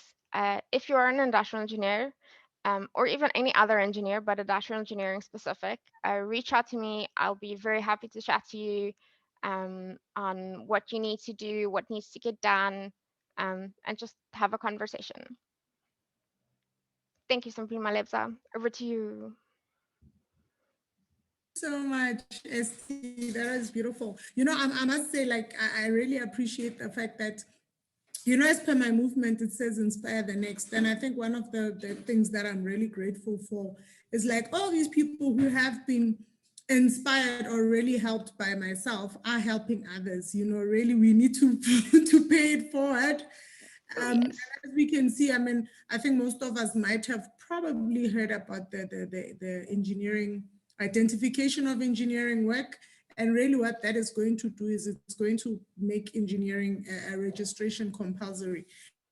As we know, currently in South Africa, registration is not compulsory. So thank you so much, Esti. You are probably like gold right now when we look at the disciplines, you know, because there are a lot of people that are, like, I think even EXA, they need more assessors, they need more reviewers in your category. So really, if you do have the time and you can afford it, because it is a lot of work, you know, it really needs the passion. You have the passion for it. So if you can, maybe do that.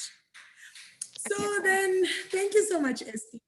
Ladies and gentlemen, as you can see, previously we did have another lady. I think she was also civil, but unfortunately she wasn't able to join us today. But nevertheless, in future, she probably will join us. I hope everybody got empowered. I just wanted to check on the attendees if the chairperson of the committee that brought this training to you is still present.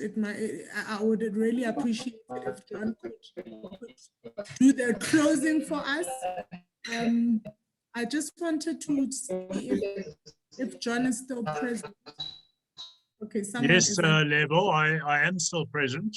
There we go. So yeah, so John, you can probably, anyways, in closing, I just wanted to say before John does the closing, just the closing remark from my side is really to say that, you know, the profession needs us as the professionals in the profession to volunteer ourselves to keep things moving. So I hope all of you that do get registered will consider becoming assessors, reviewers.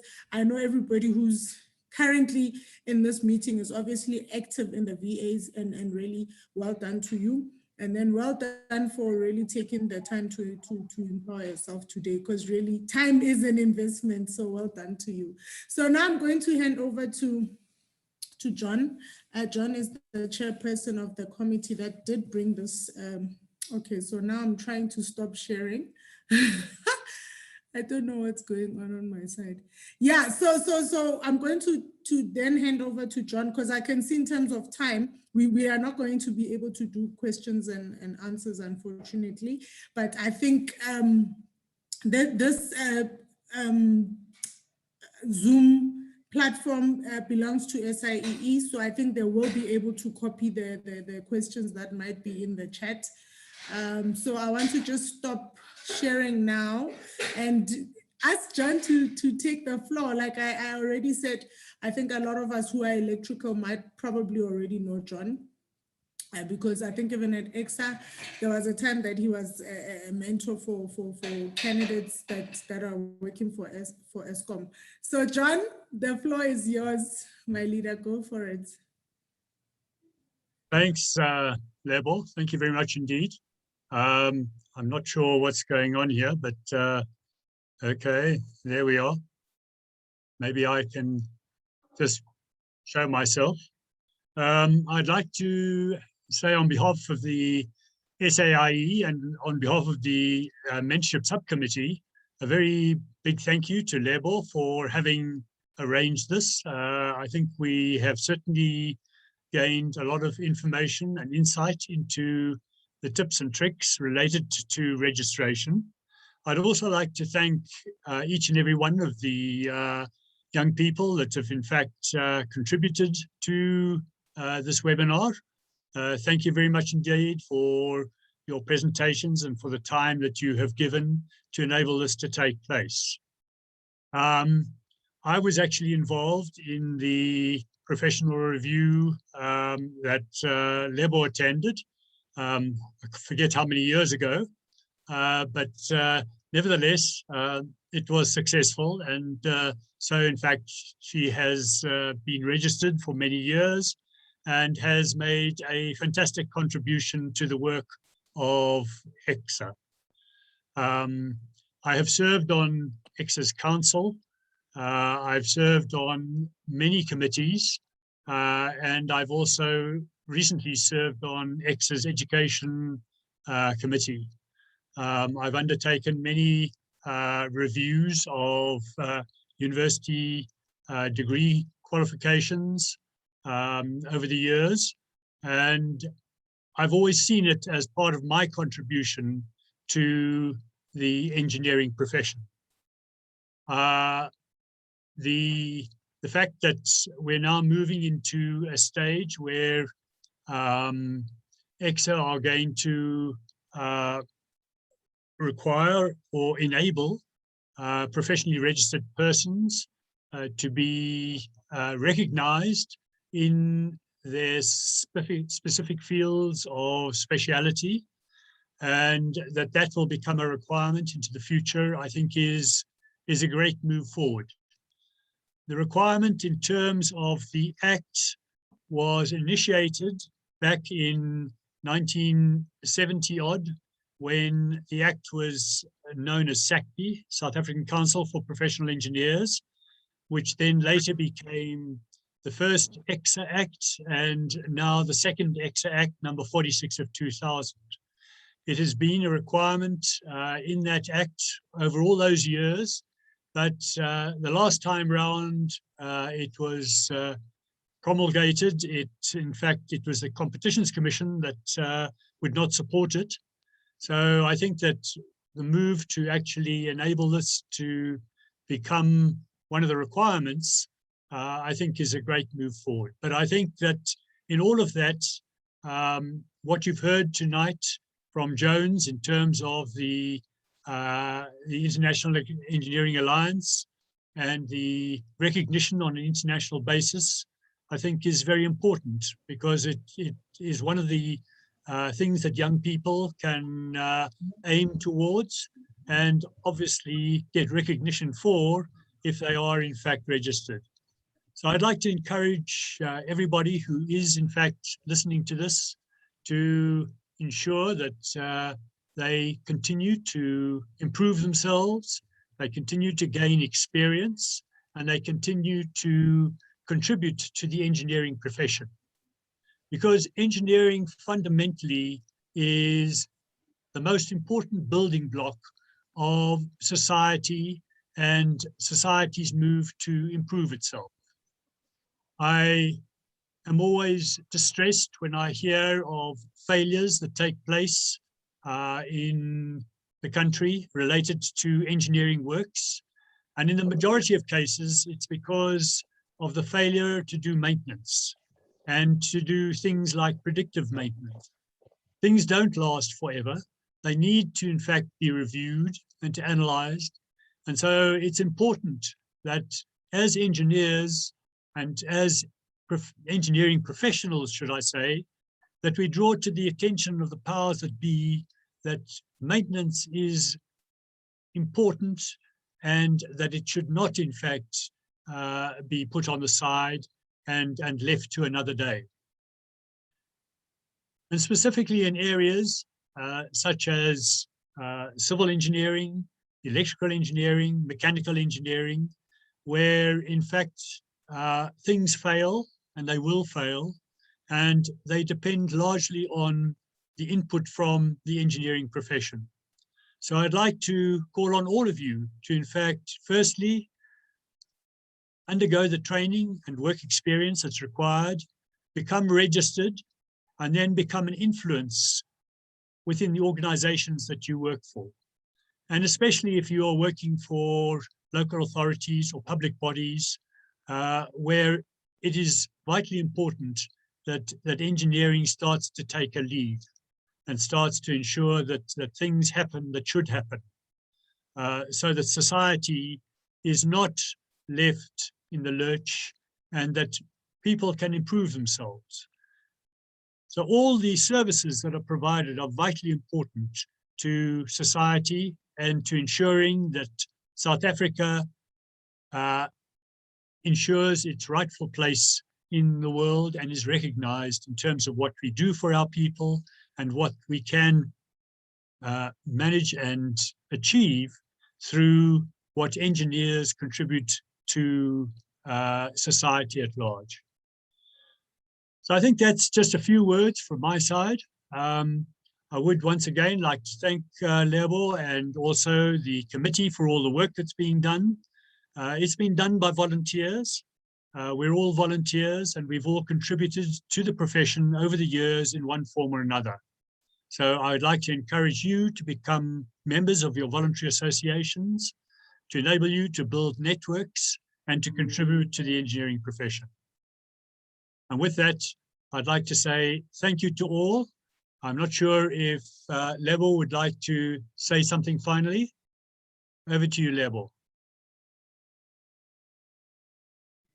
Yeah, no, thank you so much, John. That was really beautiful. And I think we will see that probably some of the people who are still young graduates from university might not be aware of these initiatives like the VAs, becoming an assessor, a moderator, and really what you have said is to encourage everyone to become a volunteer in the profession. And then obviously pass it on to the next, you know, you helped me, I helped the next, and the chain carries on. Really, the country needs us. With that said, I want to apologize again for the limitation in the license, but yeah, we will definitely speak with Minx to share the recording with us so we can load it on the channel and everyone can, whoever missed it can be able to go catch up.